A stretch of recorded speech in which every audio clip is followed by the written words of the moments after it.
how do you get there? I asked a couple of my friends. I was like, how do you think he got there? My friend was like, oh, he had a fucked up childhood. I was like, so did I. I'm not even into feet. I'm a missionary guy. Eye contact. I love you, right? I love you so much. Say it back. Say it back or I can't come.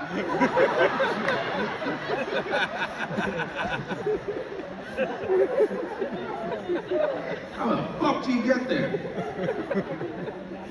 Another one of my friends said, oh, he probably had sex with so many girls that he turned gay. I was like, I can tell you for a fact that is not how that works. If that were true, I'd be Bo and Yang. Anyway, back to my little car accident. So remember I told you Pete looks bad? So the house that I hit, it just so happened, I hit it on a Saturday. It just so happened that Monday, they were planning on knocking down the house in its entirety and rebuilding it from scratch. At first I thought, oh, suddenly I'm a hero. They don't have to do the garage, that's for sure. But it happened on a Saturday, right? So there's no, they don't do an investigation on the weekend. So the cops go back to the scene of the crime on Monday, and the whole house is gone.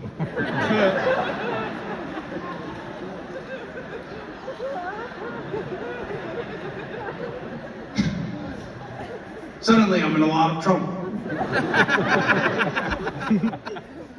So they call me, the cops call me, and they go, we're gonna make an example out of you. He goes, you have two options. You could go to jail for 2 days, or you could do 55 hours of community service. And I said, that's an easy one. I will go to jail for 2 days. And they go, why? I go, well, I don't know if you know math,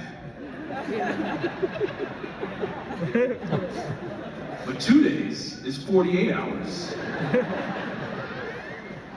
which is 7 hours less than 55. Also, I've been in trouble before. You can't just do 55 straight hours of community service. You can only do 3 to 5 hours a day, 3 days a week. That's like a 2.5 month project. I'd rather go to jail for 2 days, eat a couple Fire Festival sandwiches, and call it a fucking lesson, right? Fuck that. I was advised against that. My team was like, that will ruin your career. I was like, I don't think so. I already hit the house.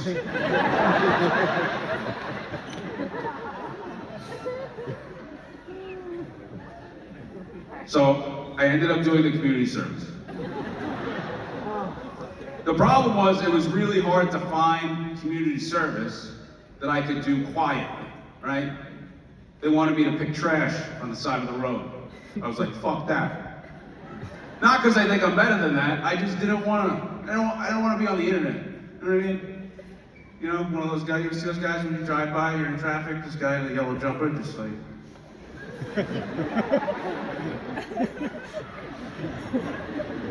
Right? Picking up Baby Ruth wrappers. Remember that guy when you were younger and your mom would turn you, like, keep acting like a piece of shit. You just fucking turn into fucking Pete Davidson out there. Looking in the car. End up on someone's TikTok, right? Next to a Jet 2 holiday, whatever the fuck is on that goddamn app. So I was trying to find something I could do quietly. So I did. My sister does brain surgery. Yeah, isn't that amazing? She does brain surgery, and I drive into homes. That's how different cum could be. Ain't that amazing? Same dick. Ain't that crazy? Ugh, doctor. Ugh, moron. Same dick. It's pretty impressive. You never know what you're gonna make. I think you can tell. Sometimes when I jerk off, I judge what type of people they would be by how long it stays on my hand. fighter right there. That's probably a doctor. Whoop, sorry.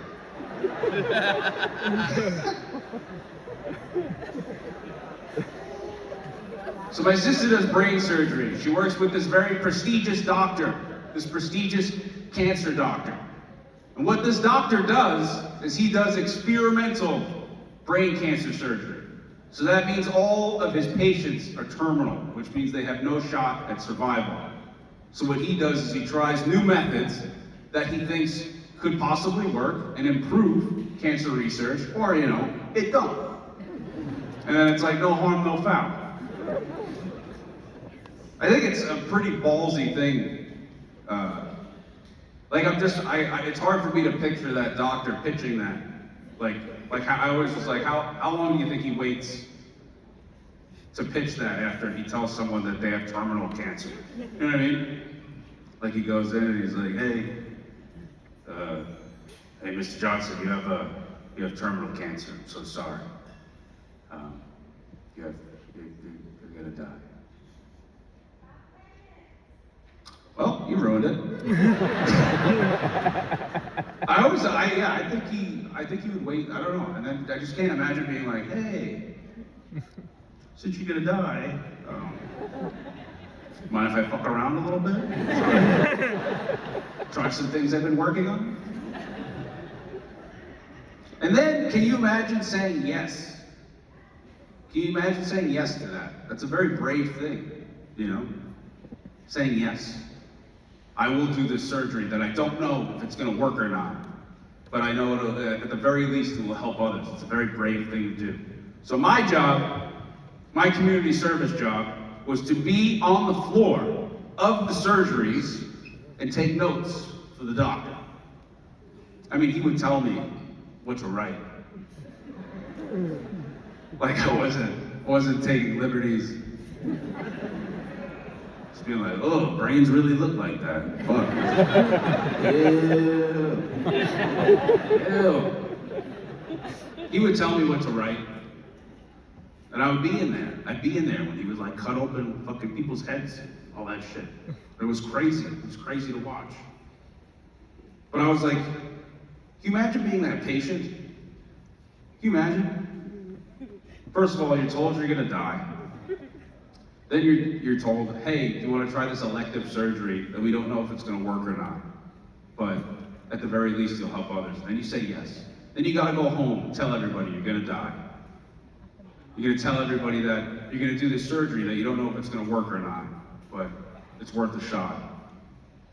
You have your bucket list week, right? Go to the theme park one last time, right? Watch all the Medea movies, right?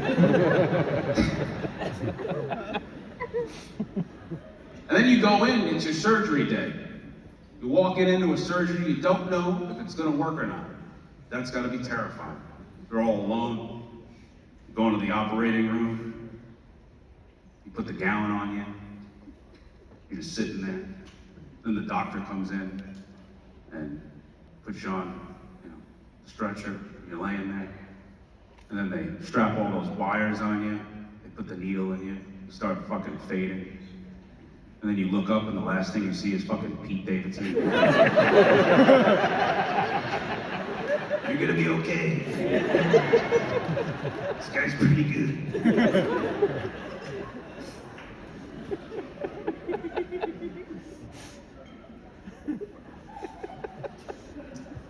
My grandpa's dying of cancer. It's okay. It's like he's old. He's like mid-80s. He's had cancer like 10 times. At this point, I'm like, go. Just fucking die already. I know that sounds heartless, but I've had to go through 10 fucking holiday speeches of like, I'm gonna make it. I'm gonna be back next Thanksgiving. And then he beats it, he comes back, everyone's all excited, and then 8 months later, he gets it again, and we're like, oh, fuck. At this point, I'm just like, just go. God does not want you here. Clearly. And he's fucking 86. It's fine. Time to go. But he's like, he's really sick actually, and it's sad. I'm joking because it makes me feel better, but it is sad. Like he's gonna be gone soon, and I don't want to say I don't care because I definitely do. He's just not my favorite grandpa, right? If you're lucky enough, you have two sets, and I picked the other guy, and the other guy is fine. The other guy's fine. Never had cancer once, you know. No issues, you know. I think he has colitis. I don't know. I could deal with colitis, right?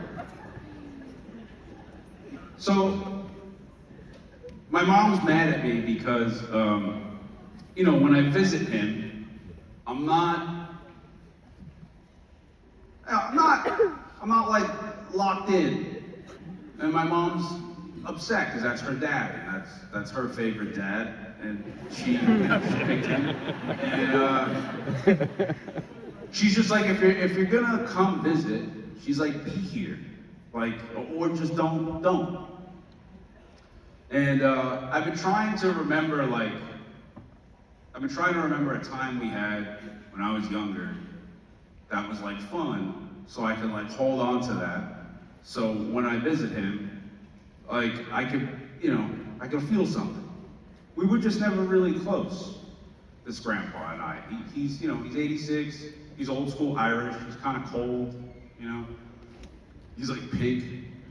You know, when like old Irish people are they're like, he's actually pink. He has brown teeth, but his teeth are fake. And I'm like, how'd you do that? That's impressive. How'd you brown veneers? That's impossible. It's impressive. It's part of this club called the Knights of Columbus. I don't know if you have that out here. I don't know if you have anything out here, but I don't know what the fuck is out. The Knights of Columbus is like a club for old men where they hang out and they wear matching windbreakers and they hang out once a week and they watch sports and smoke cigarettes inside. That's what the Knights of Columbus is. And yeah, I'm just not close to this guy. He's a little homophobic, just a little bit. He doesn't hate gay people, he just doesn't want them around. You know what I mean? Like he's not outwardly hateful. It's just like if there's a gay guy around, I'm just like, you know. Same with the blacks, right? Like he doesn't hate black people, but if there's one around, he has to acknowledge it. Like if we're out there, be like, black guy. Black guy.